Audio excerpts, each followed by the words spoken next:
Welcome back mga kabayan! Nagbabalik po muli ang inyong lingkod upang magbigay sa inyo ng mga bago at nagbabagang mga balita.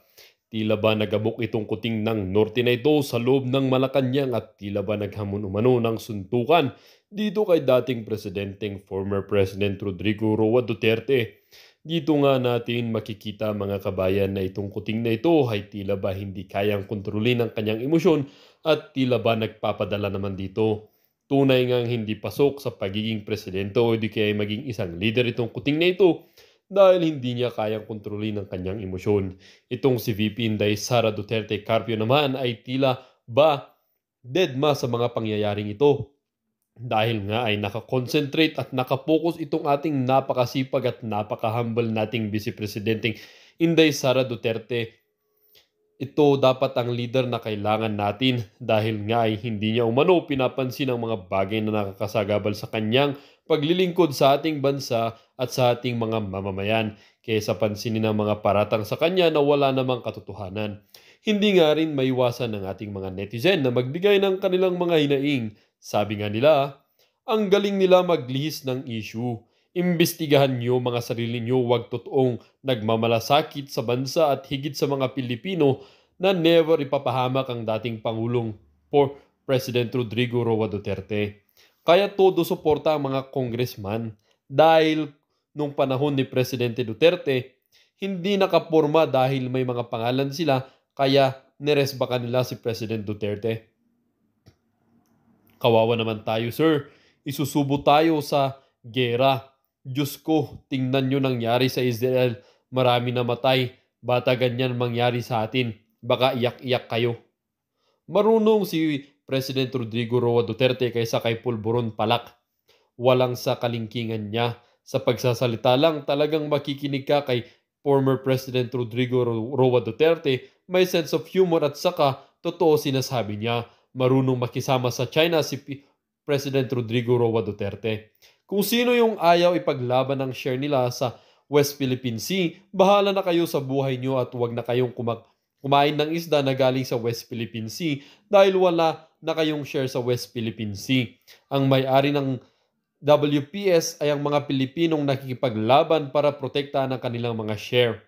Si Chong Hun, huwag ka pong munang papasok sa issue. Baka yan ang lalamat sa karir mo sa politika. Salamat po. Well, para nga sa buong impormasyon ay panoorin ang buong video. At kung bago ka pa lamang sa aking channel, huwag kakalimutang mag-subscribe, pindutin ang notification bell at piliin ang all upang laging maging updated sa mga bago at nagbabagang mga balita at sa mga solid viewers naman natin dyan. Maraming salamat naman po sa patuloy na pagtangkilik sa ating channel. Tuloy-tuloy lang po ang laban para sa katotohanan at para na rin sa kinabukasan ng ating pinakamamahal na bansang Pilipinas. Pamahalaan. Ah, puro banat sa banat sa mga Duterte, banat sa mga kalaban ng administrasyon ng ilinalabas ulit tong ano na 'to nitong mga politiko Pinaiimbestigahan ni House Assistant Majority at Zambales Representative Jefferson Kunghun ang napaulat na gentleman's agreement ni dating Pangulong Rodrigo Duterte at China. Ayon kay Kunghun, hindi dapat makompromiso ang integridad ng ating soberanya dahil lamang sa kasunduang minamaliit ang karapatan ng mga Pilipino. Git pa ng kongresista, dapat maliwanag ang lahat tungkol sa issue at mapanagot ang sinumang nilalagay sa alanganin ang interes ng bansa. Hindi. Ang hirap nito, hindi man abogado to Hindi man siya naging presidente. Kumbaga nag-e-epal lang sa social media.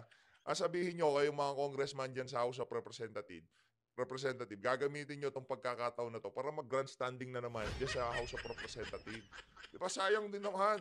Di ba, papatawag nyo dyan si Lorenzana, si dating Pangulo Rodrigo Duterte, yung mga gabinete ni dating Pangulo Rodrigo Duterte, at malamang sa malamang itong si dating Pangulong Rodrigo Duterte. Napakalaking napakalaking publicidad no, di ba, Kunghon?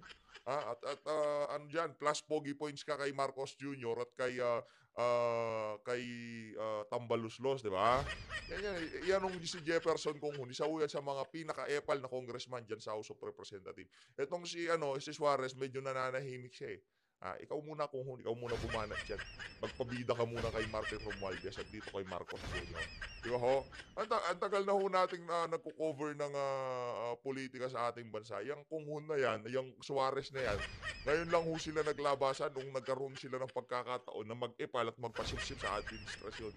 Noon pong panahon ni Tatay Digong, hindi ho makaporma yung mga congressman na yan. Wala hong ano yan, wala hong bilang nung panahon ni Tatay Digong. Ngayon nung panahon nitong si Martin Romualdez, doon ho sila naglabasan at talaga namang epal na epal sa mga panahon na to. At pasadahan din po natin na mabilisan itong post nitong si Ma'am Joey. Talagang kinokondisyon na po ng international media, kagaya ng Fox News at malalaking media outfits sa buong mundo na ang ikatlong digmaang pandaigdigan mag-uumpisa diyan sa mga pinag-aagawang teritoryo sa West Philippine Sea. Dahil daw ho sa ginagawang pangaharas ng China sa Pilipinas. Mga kababayan, yung problema na yan hindi lang ho nag-umpisa ngayong panahon ni Marcos Jr. Hindi lang ho ngayon yan. Panahon pa ho nitong si Macoy Sr., Gloria Macapagal Arroyo, Erap Estrada. Meron na ho tayong problema dyan. Ang tanong, bakit hindi lumalala? Dahil na-handle ho nila ng maayos yung problema dyan at hindi ho sila nagdididikit sa mga Amerikano. Kasi isusubo ho tayo sa tiyak na kapahamakan yan. Nakita nyo ho ang ginawa dyan sa Ukraine. Nakita nyo ho dyan yung ginawa nila dyan sa, dyan sa Israel. Ganon ho mangyayari sa atin. At kung sakaling magkataon man na mangyari sa atin yung nangyari doon sa mga bansang nabanggit natin, talagang madudurog ho tayo mga kababayan. Kahit anong aid, anong support pa ang bigay ng iba't ibang bansa, kawawa ho ang mga Pilipino, hindi naman ho silang haharap bibigay lang naman nila aid bibigay lang naman nila assistance yung mga Pilipino ho ang kawawa dito. Para saan? Para doon sa mga pinag-aagawang bato dyan sa West Philippine Sea. Isusubo nyo ang buhay ng napakaraming Pilipino. Mag-ingat kayo dahil nakabantay ang armed forces, nakabantay ang mga kapulisan sa mga ginagawa niyong desisyon, kayo dyan sa administrasyon. Hindi naman sila, kasi pagka nakikita na nilang mali, talagang aalma yung mga yan. Pagka nakita nilang isinusubo sila sa isang tiyak na kapahamakan na kung saan nung nagdaang administrasyon, nakita ho nila kung paano hinandle nitong si dating Pangulo Rodrigo Duterte yung sitwasyon dyan sa West Philippine Sea. At hindi, abogado ho si dating Pangulo Rodrigo Duterte. Alam ho niya ginagawa niya. Kaya dito sa video na to, makikita ho natin kung paano susupalpalin nitong si dating Pangulo Rodrigo Duterte, ito si Marcos Jr. Pakinggan po natin itong buong video mga kababayan. Matindi ho ito mga kababayan, pakinggan ho natin. I will be expounding more the day after because I just received the old documents of Malacanang about foreign policy noon sa panahon ko. I just got it tonight. I want to review it and the different agreements that were entered into by myself and the Defense Department, sila Lorenzana. Lorenzana played a crucial role, a role that was something that was, sinasabi ko sa kanya, you handle this, especially matters that will govern the movements of the gray ships. Wala pa namang gray ships dyan sa, yun ang binabantayan namin noon, the entry of the gray ships. Pero walang nangyari. There was never a time that we sent the gray ships in China and China sent there. Ano yung gray ship? When we talk about gray ships, we are talking about warships. Ang nangyari dito sa China all along was a coastal guard, coastal patrol. So, hindi naman hanggang ngayon, but there are misconceptions perpetuated not by us. Well, itong nasa gobyerno na Napakamarunong. You know, ito ang nangyari. Eto ho kasi mga kababayan, hindi ito ipapalabas ng mainstream media eh. Hindi ho ito ilalabas. Kaya mangyaring pakishare ho ng video na to para mas marami sa ating mga kababayan ang makakita at makaintindi kung ano nga ba ang ginawa ni dating Pangulo Rodrigo Duterte. You better make it of record. Mm. Nung pumunta ako sa China, I was with Delfin Lorenzana, Ayan. the DND. I was with Anyo, who was my security advisor, national security advisor, and the advisor of ni Bongbong ngayon, national security advisor. Nandoon sila lahat, Esperon, and my cabinet members, lahat sila. Ito ang opening remarks ko kay Xi Jinping. Mm. Kunin ninyo ito. Ayan po mga Kasi kababayan. harapan kami ng long table para I said, Mr. President, we would insist that that China Sea, or not the whole of it, but there is a part of the China Sea that belongs to the Philippines. And since I would want to, get savings instead of importing it from the exporting country, ako naman I will dig my oil there. I just want to let you know. Ito ang sagot ni Xi Jinping. I am afraid you cannot do that. Mm. Sabi ko, why, Mr. President? Diniretso ko na siya. I will get it from that portion of the Red China Sea that belongs to the Philippines. Sabi niya, please do not do it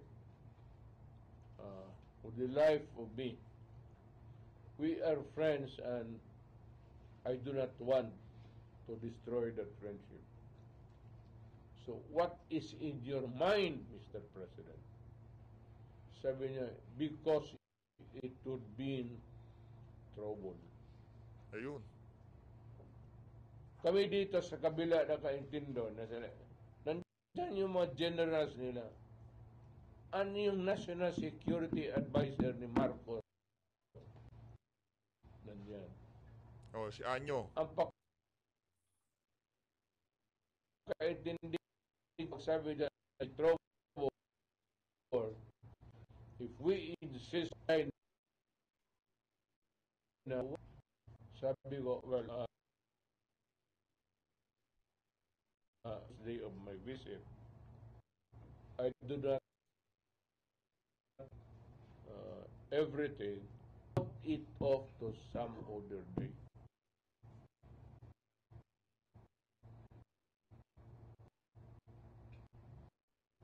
Yun ang that you put it to some other day. Medyo ano na lang mo yung video pero ano lang, kapit lang ho, kapit lang. The Philippines getting into our claimed territories to extract,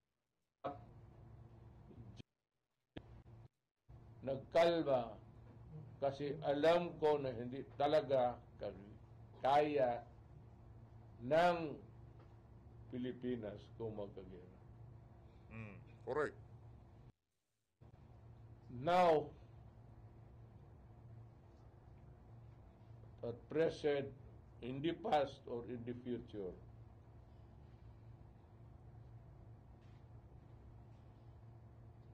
ako naman, hindi ko inaasahan na ang Amerika would go to the South China Sea swaggering. Alam mo, sa totoo lang, kung ang Amerika talaga gusto niyang make his presence felt there in the China Sea and to show to the world na protektado as Marcos would want to picture it to be, na America will come to our aid. Why do it during a war? Anak ka na po. Pumunta na Correct. sila doon to avoid the war. Mm. And if Naiintindihan niyo, mga kababayan? America goes into trouble with China, that is their own shit. Kasi sila kasi yung magka-rebel dyan. Bakit hintayin pa ng Amerika? Why would Bongbong Marcos would now go to America to continue the talks? Nagganon pa man, what has agreed upon years ago remains until today. And the popular notion is that if we go to war with China, America would hurry up, go there, and defend that. So sabihin ko sa Amerika, if you are interested really in defending the Philippines, putang ina, bakit ka pa maghintayin magkaroon ng gira? Yun Why na nga. don't you go there and give the protection that is being... Hindi nga ho yun maintindihan ng mga ng ibang mga kababayan natin. No? Hindi ho maintindihan yung mga punto na yun ni dating Pangulo Rodrigo Duterte. Kung talagang gusto tayong tulungan itong mga Amerikano na to, bakit pa hihintayin na magkagera? Bakit hindi natin pigilan ang gera? Kaso ang gusto mangyari ng mga Amerikano sa narrative na sinasabi nitong mga gabinete nitong si Marcos Jr., gusto nilang magkagera dyan sa West Philippine Sea at tutulungan tayo ng Amerikano. mounted by... Bakit hintayin pa nila magkaroon ng patayan? Correct. Di parking na niya yung 7th fleet niya doon. The 7th fleet is in the Far East. It's a big one. It's a task force. Ilagay niya yung doon ng mga destroyer niya doon sa... wala eh. Tapos, alam mo, there is a very dangerous trend and anybody of you can notice. Bongbong America has been there for about babalik-balik siya sa Amerika. Ang Amerikano naman, binibigyan siya ng moral booster. Sige, lumaban ka. Wala kang wag, wala kang ikatakot. So he not, basta sa Amerika dito, before he left in America, he's boasting of resisting China. We do not want oppression. Of course, we are being oppressed by China. There's no doubt about it. Nobody questions that. Ang problema lang, ang trabaho namin kasi dito as president, just like Aquino and all, istorya muna tayo because we cannot afford a war at this time with China. And I am so ever in doubt that America will try to tickle the China there to go into a nuclear war. Because a nuclear war means the end of the world. For China and for everybody. Alam nila yan. Takot ang Amerika kasi isang ballistic lang carrying a nuclear warhead. Isang putok lang yan dyan sa gitna ng Amerika. Sufficiente na yan. But with the 1,000 missiles, and in return, America returns the favor by sending also 1,000 missiles, it will really end the world. Kaya ang China takot. Hanggang dyan lang sila sa malayo. But they have never confronted Russia or China. Takot. Obliterated lahat yan. Maniwala kayo. Including us. There will be famine and hunger and death. You can ask any professor ninyo sa physics and he will tell you what would happen to the world. Nobody wins. That is why we navigate through our differences, our nuances, our everything that is questionable there just by talk. Pero itong Carpio na ito, ayunan, bakit ko, kung ibigay ko yung ayunan sure, Juster Carpio, kung hindi ka magago, ibigay ko na lang yung South China Sea. Hindi ko nga alam kung saan yung ayunan.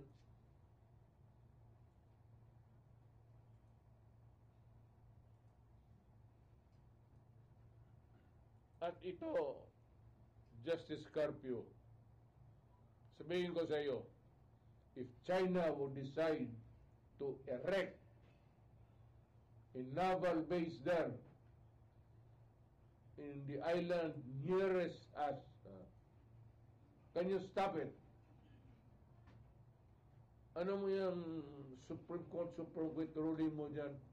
Papel lang yan, idiot. It cannot stop a war.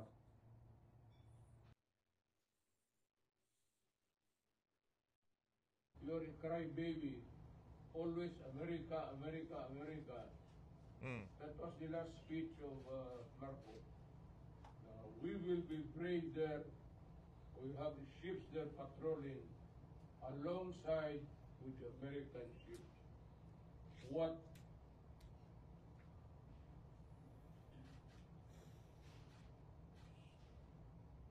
And you call yourself, you call our place Republic of the Philippines. Yun ho yung mga kababayan eh.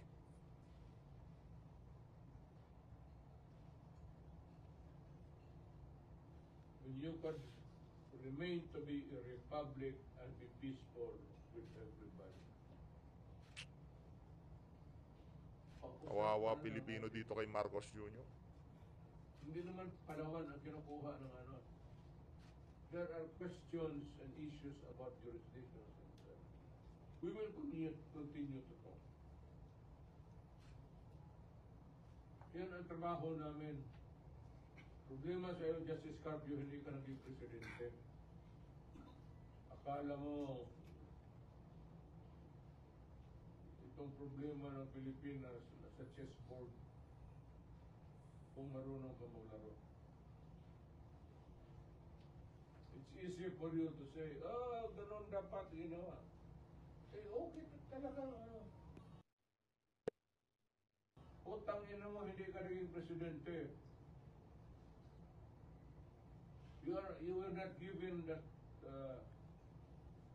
sacred duty to protect the 120 million plus Filipinos.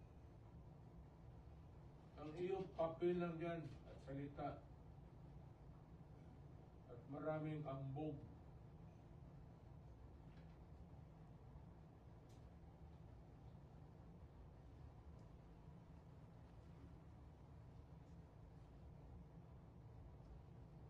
I have the documents. Hinahanap ko yung meron bang mga agreements na I will study it tonight and after the rally we can probably have a more expanded even signed along the way.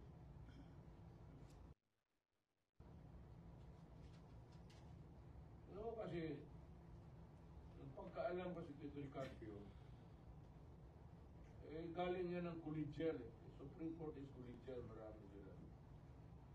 Ganun rin ho kami, ugok. I do not decide on my own. The cabinet. Ayan. Hindi naman ako, no. It's the act of the president. Correct. But behind that act of the president, I will educate you. Hindi akin yan lahat. I cannot make a move relative to the security of the country without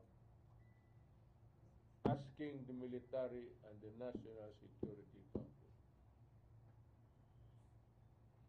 Yung agreement na yan, kung totoo, nasabi ko na sa mga military yan.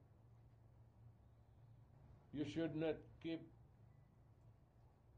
anything secret when you're talking about the national security. Ang mga military nandyan talaga yan.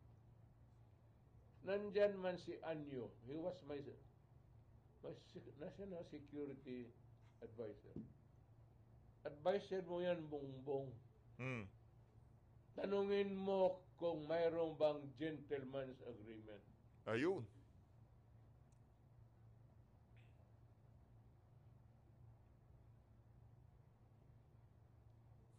Aywan ko, ayaw kong mag-insulto. Inumpisahan mo eh. Kung tinawagan mo sana ako, di hindi ka makatanggap nito. Ikaw putang ina ka, hindi ka nakatapos hanggang second year college ka lang.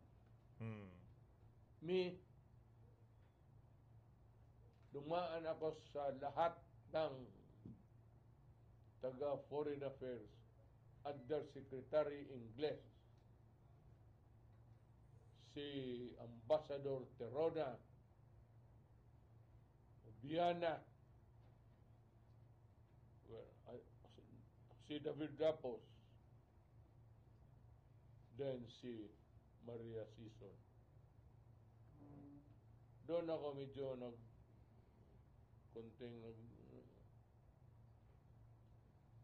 kaya huwag mong sabihin, mas marunong kayo sa akin.